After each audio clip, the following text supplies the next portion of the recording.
Olá! Hoje a gente vai conversar sobre um tipo de dor que não deixa marca na pele, mas que vem de injustiças que a gente vê e vive todo dia. A psicologia social dá um nome para isso: sofrimento ético-político. E nós vamos entender o que é isso e, mais importante ainda, como esse sofrimento pode, na verdade, se tornar uma força incrível para a mudança.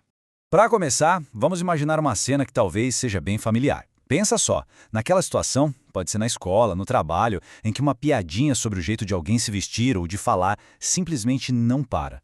Um dia, outro dia e mais outro. No começo parece pequeno, né? Mas essa repetição diária vai criando um peso, um mal-estar que não sai da cabeça. Pois é. Esse sentimento não é só uma irritação boba ou tristeza. É uma dor que tem uma origem muito específica. Entender de onde ela vem é o primeiro passo para a gente poder fazer alguma coisa. Esse sofrimento ele tem nome e sobrenome. Para a gente conseguir lidar com um problema, primeiro a gente precisa saber como chamar ele. Então vamos agora dar um nome, dar uma identidade para essa experiência.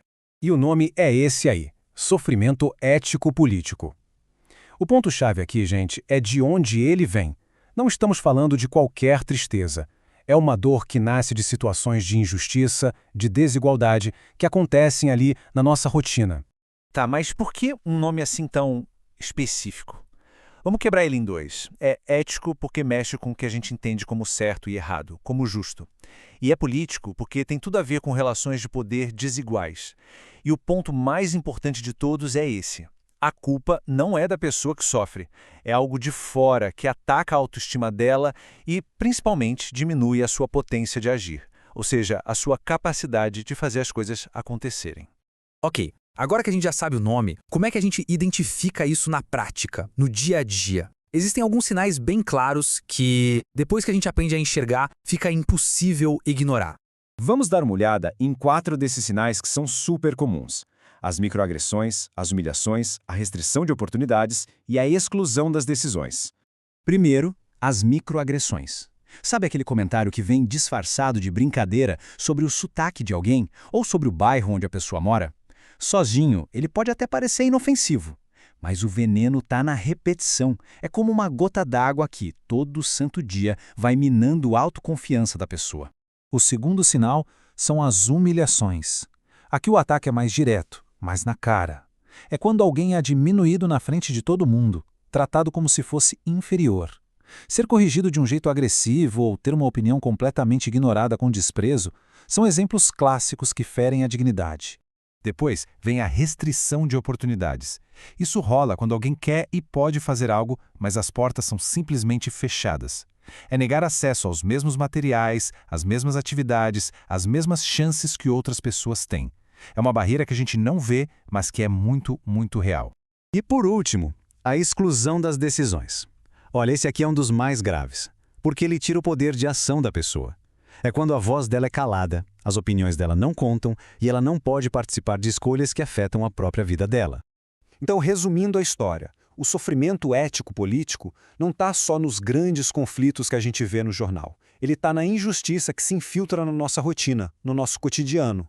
Reconhecer o problema é o primeiro passo, super importante, mas não basta. E aí, o que fazer? A psicologia social nos mostra um caminho, uma estrutura bem clara para a gente poder agir. A grande questão é exatamente essa, né? A partir do momento que a gente identifica esses sinais, qual que é o próximo passo? Como é que a gente sai de só observar e parte para uma ação de verdade?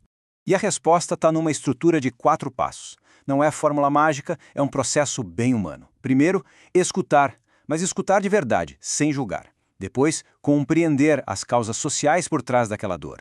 A partir daí, intervir para melhorar a situação e, por fim, mobilizar para criar uma mudança que dure. E o mais legal dessa abordagem é que ela força a gente a olhar para além do indivíduo. O foco não é tentar consertar a pessoa que está sofrendo, mas sim entender e mudar o contexto, o ambiente que está causando aquela dor. E agora a gente chega no coração de toda essa ideia, na parte mais transformadora, como a própria dor que antes paralisava pode se tornar o grande motor da mudança. Essa frase aqui diz tudo. Converter afetos tristes em mobilização coletiva. A ideia não é fingir que a dor não existe. Pelo contrário, é usar essa dor como combustível, transformando uma tristeza que era individual em uma força coletiva que ninguém pode parar. Aqui a gente vê a jornada completa. De um lado, tem o sofrimento, que prende a gente no meio na vergonha e nos isola. Do outro, a potência, a força para agir, para mudar, que só aparece quando a gente se junta. O objetivo é criar essa ponte, sair da paralisia e chegar na ação solidária. Essa imagem resume tudo de um jeito perfeito. A dor da injustiça não precisa ser o fim da linha. Ela pode ser o ponto de partida. O coração partido pode se tornar a força de muitos. E como é que essa mágica acontece? Não é um ato solitário de jeito nenhum. Tudo começa quando uma pessoa percebe que a dor dela não é só dela. Aí as pessoas conversam, compartilham e descobrem que não estão sozinhas. É nesse momento que o isolamento quebra. E aquele medo vira união, a vergonha vira uma luta coletiva por respeito. E assim, a gente fecha o ciclo. Aquele mesmo sentimento de injustiça que antes paralisava, que tirava a força de agir, ele se torna o combustível mais poderoso que existe para impulsionar a mudança. E para terminar, fica aqui uma provocação para a gente pensar. Se olharmos bem ao nosso redor, no trabalho, na nossa comunidade, que injustiça está aí, agora, só esperando para ser transformada em ação coletiva?